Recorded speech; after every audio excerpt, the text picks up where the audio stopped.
All right, so now we're in section 10.4 on the chain rule. Here we're going to learn about composite functions, the general power rule, and the chain rule. All right, so the word chain, what does it mean? In the name chain rule comes from the fact that a function formed by a composition involves a chain of functions, multiple chain or multiple things.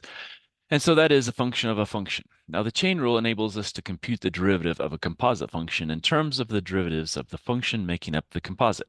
So let's first off, what is a composite function? Well, a composite function, if we call it M in this case, it's a composite function of f and g if m of x is equal to f of g of x. And so what we've done is we've taken g of x, we've plugged it in place of the x or whatever variable it is in f, and we've done that, and that becomes the new m of x.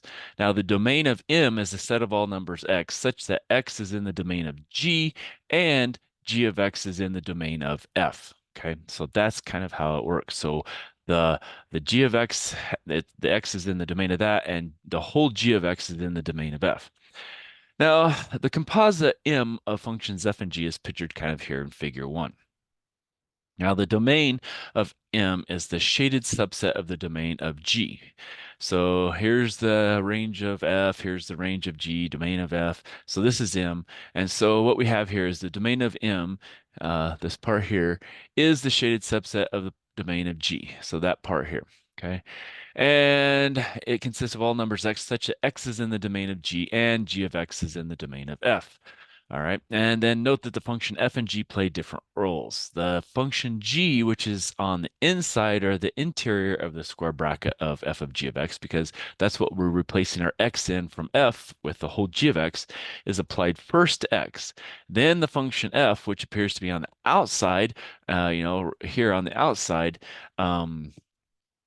of the square brackets is applied to g of x, provided g of x is in the domain of f. Now, because f and g play different roles, the composite of f and g is usually a different function than the composite of g and f. So if we go f of g of x, that's going to be one thing, but if we do g of f of x, that's going to give us something completely different most of the time.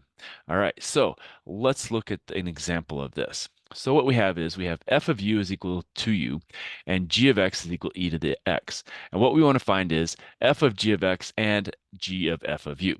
All right, so let's do f of g of x. So we're plugging in g of x into whatever f is, and that's going to be that. So we're going to plug this e of x into the u, and so we're going to get what? Well, we're going to get 2 times e to the x. And so that's going to be f of g of x. G of x is plugged into f. Now we also want to do g of f of u.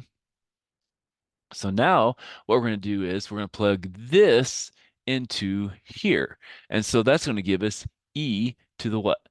To u. And as you can see, 2e to the x is not the same as e 2 to the u.